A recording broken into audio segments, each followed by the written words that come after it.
I have waited so long to do this film. This book has been percolating in my mind for a long, long time. I wanted and needed to get through some of the books I've done so far, but I think you're really going to dig this book. But I have a little history here I need to replay for you and some interesting aspects about the process of how this book came to be. And then I want to give some credits as to who was actually behind the making of this book. So let's go back in time. There's an event every year called Society of Photographic Education, or SPE for short. I went to photography school, but I spent the bulk of my career and what I would say is the commercial side of photography. Photojournalism, editorial, advertising, commercial, etc. I didn't know anything about the academic side. SPE is really more so the academic side of photography. So the first time I attended the event, I was immediately impressed by the quality of work, the knowledge of history, the publishing being done, the public installations being done. I was hooked immediately. So I used to go every year pre-COVID when we could go in person. I would often give talks for Blurb. So a couple of years ago, I'm there, I give a talk for Blurb. After it's over, we're all sort of hanging around outside the conference room. There's people asking questions, coming up. We're meeting each other, and I'm approached by this young photographer named Elliot Ross, and he comes up and introduces himself, and he hands me this. This is what I would call an unassuming book. This is a Blurb, 6x9 softcover, nothing fancy. Whoops, with a sticker inside that's fallen out. So Elliot comes up, hands me this book. I've not seen any of the pictures yet, and says to me, look, I just did this book with a writer named Genevieve Allison, and we just came back from driving all 2,200 miles of the US-Mexico border. And I was like, wait a second. I've been to the border many times. I love the border. If you've never been, I highly recommend that you go and take a look for yourself. It is a remarkable place, but I've never come close to driving the entire border. I don't know anyone else who's driven the entire border. So I'm immediately intrigued by what he's telling me, and I haven't yet seen any of the photos. But there's something else here that's very important. So I realized something in Elliot immediately. He's nice, he's personable, he's knowledgeable, he has a sense of humor, and he knows how to talk about his work. He's not bragging. He's just basically giving me the data I need to understand what this is. And for a brief second, and I know this is going to sound melodramatic, and Elliot, as far as I know, I've not checked today, but as far as I know, he's not paying me for this. But I thought to myself, this person gives me hope for the future of photography. Gives me hope for editorial, for long-term projects, for publishing, and for having this amazingly diverse sort of multi-pronged attack of being a photographer. And at this point, I didn't know anything about him. I didn't know about his past. I didn't know about his assisting life. I didn't know about his journal keeping. I didn't know anything about Genevieve Allison. I didn't really know much about the project. And then I opened this book, this little book, and I'm like, wow, this work is good. There's a consistency. The design on the inside of this, and I'm going to do a top-down in a minute, I'll show you. The design is very good. It's very impressive. And Elliot says to me, I did this book and I printed a stack of them because I want to use this book as a dummy or a maquette to find a traditional publisher to do an offset custom version of the book. Oh, speaking of that, like this. So, American Backyard, the project goes from this to this. And I'm also going to give you a top-down view of why I think this book is so good. And I think you can still get copies of this book too. So I'm hoping it's not totally sold out, because I think a lot of you are going to like this. But let me give some credits here where they're due before I do the top down. Okay, this was a book published by Gnomic Book, Gnomic. It was printed in an edition of 1,000, and that's a pretty good number. I think a lot of times people are confused by the quantity in which photo books are produced, and I think now I see really successful, well-done books done anywhere from the 200 copy to the 3,000 copy. I think that's a pretty good sort of middle ground. Images are copyright Elliot Ross. Text is copyright Genevieve Allison. The cartography, which you're going to see, is awesome, by Thomas Paturet, P-A-T-U-R-E-T. This was printed in Holland, which is exciting for me because Holland has a good printing tradition, but I don't see it as much as some other countries. And so it's pretty cool to me to see Holland, and it was done by NPN Druckers out of Holland. I don't know about them, but they've done a beautiful job on this book. And the lithography is by Mark, G-I-J-Z-E-N, Gidgen. No idea how to pronounce that, I'm sorry. You can find Elliot at elliottstudio.com, and you can find Gnomic Book at gnomicbook.com. And again, that's G-N-O-M-I-C. I'll link these below in case you want to get yourself a copy. This is a super cool project. And let's do a top-down now, and I'm going to show you why I think, I'll do a little brief one on the blurb aspect, and then I'll show you a lot in depth about why I think this book is so good, and I think why a lot of you would like it. All right, people, let's move on to the top-down view. Guess what? I get to do this for a second time because I screwed up the sound a minute ago. Hey, that tells you about my filmmaking abilities, but hopefully I can get through it this time.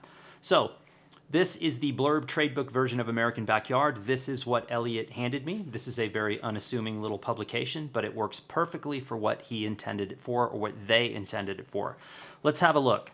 Now, I would normally not read you the signing that someone, or the dedication that someone wrote to me, but I want to read this one, even though it's personal.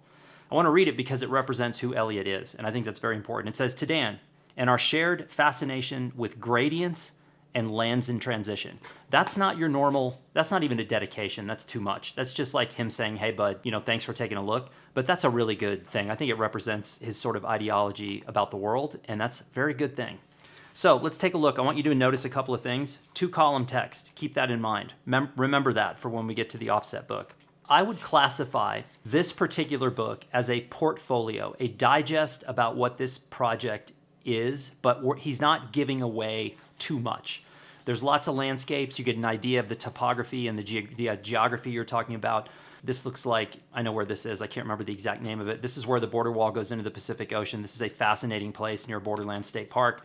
Beautifully done. This looks like Santalena Canyon. These are really beautiful landscapes, and you know me, I'm not really a landscape person, but there's also a lot of the people involved in the border. That tells you the diversity of the photographer. For me personally, the real the real bar of when someone becomes a good documentary photographer, for the most part, is when people begin to be involved in the photographs. It's one thing to shoot landscapes. It's a whole different thing to navigate fellow humans, and I think the combination proves that the photographer knows what they're doing.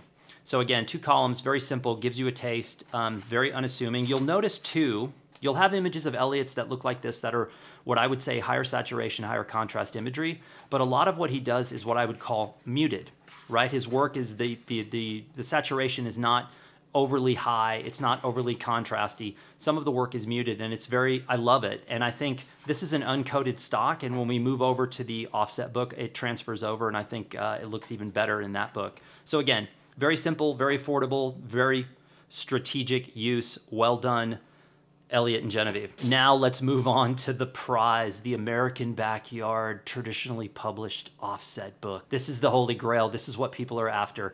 A few things I want to point out. This is a custom book, but it's not overdone. And I want to state that very clearly. A lot of times people come to me and they say, "I want to do a custom offset book," and then they ask for like 10 different customizations. The costs go through the roof.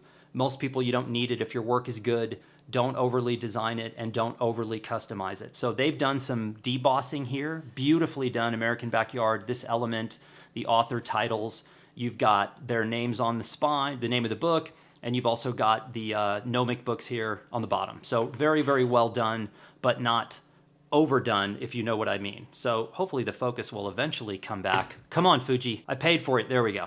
All right, let's jump in. Gray end sheets, nothing over the top, but look at what we have here, 2-column type treatment. Love it, clean, easy to read. She is a very good writer. You're gonna get enough copy in this book to not only understand the story, but you're also gonna get enough to understand Genevieve as an author, and that's very important. I think good photographers, good authors, good teams make themselves relatable to the people who are gonna consume this content. So we start the photographs with a landscape. Then we go to what I would call environmental portrait, and then a portrait. And then what I would call an urban abstract landscape, which is an image with landscape elements, but in an urban environment. And that's very important because you're gonna run into a lot of that on the border. I think this is a really good way to start the book because it sets the table for the kind of work that you're gonna be seeing. And I think those 4 images encompass the vast majority of images that are in the book. So well done on the front there. Okay, let's skip. I'm gonna skip through. I don't wanna give you too much. This spread is very important to me. And for those of you who are new to book publishing, this is called good editing and good sequencing. But I also want you to look at the overall page design, the size of the images, and the placement of the images, and also the creative use and strategic use of white space. But look at these 2 images. Look at the color palettes. look at the backgrounds. You have one line in the horizon, you have a second line, you have one line here, you have a second line. You basically have a cylindrical element in the human, and you have a cylindrical element in the common here. These two images are paired well together. This is the kind of thought and the kind of detail that goes into making photography books. It's what we're all after. So I think well done on that. I'm gonna skip forward here. This is a BP agent, hard to see. He's very camouflaged in this dense piece of foliage here. BP, being a Border Patrol agent is a dangerous job, right? I don't think anybody really argues that. It can get dicey, it's tension filled. You don't just roll up on a BP agent in the foliage and go, hey dude, can I come and take some photos? There's access involved. To get access, you have to be a professional for the most part. You have to have proven yourself.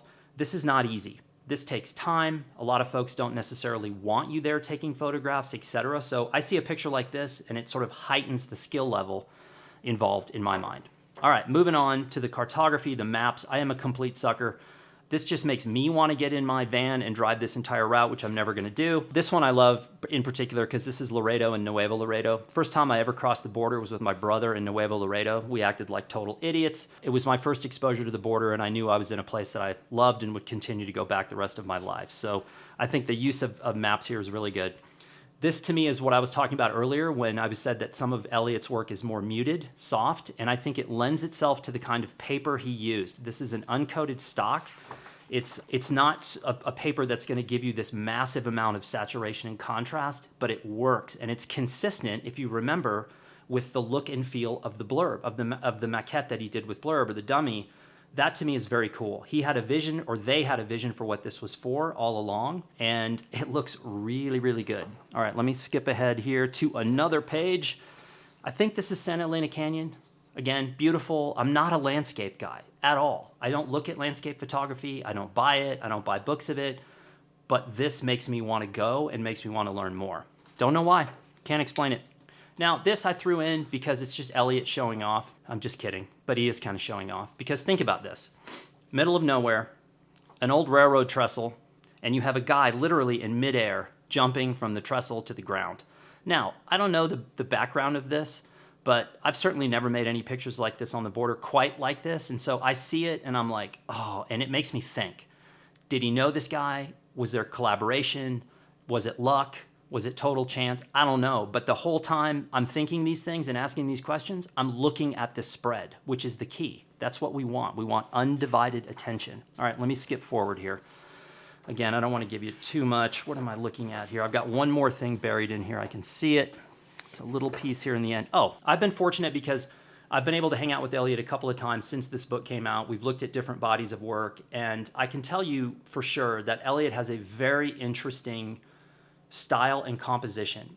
And that is not something that you can take from Elliot. You have to go and figure out what your composition is. But when I look at his work, I can very clearly tell who made the pictures, and I can see consistencies to his composition. And that's sort of what I'm looking for in a long-term project, is I'm looking for someone who knows what they're after and knows how to frame the parts that they're after. So this is what I would call a landscape along the border, but it's one of the single best landscapes I've ever seen along the border. And again, I'm not a landscape person, but I've looked at this picture I don't know how many times, and I just look at it, and for some reason, it really draws me in. And I think this is a picture that's representative of him as a photographer, and it's very important and clean, simple, powerful, and just makes you want to go to these places. So, all right, so I'm not going to show you anymore. I just want to re-emphasize a book like this is a team of people. Elliot and Genevieve absolutely are the core behind this, but then you've got all the team on the publishing side. You've got the marketing side, the distribution side, etc. These books are not easy. These books can be expensive to produce, etc. But I love to find them when they're well done. So again, I'll link to their websites below and also to the publisher. And now you know why I like American Backyard. I told you it was going to be good. Yes, this is definitely a book that got my attention. Again, I'll admit I'm a sucker for the border. And I've seen a lot of projects on the border, a lot. I've seen some good ones. I've seen some not so good ones. I've done some projects that I think were decent, and I've done some others that just weren't good. This is a good one. This is comprehensive. This shows sort of a multifaceted team of creatives and what they can do together. So thanks for tuning in, and I'll see you next time.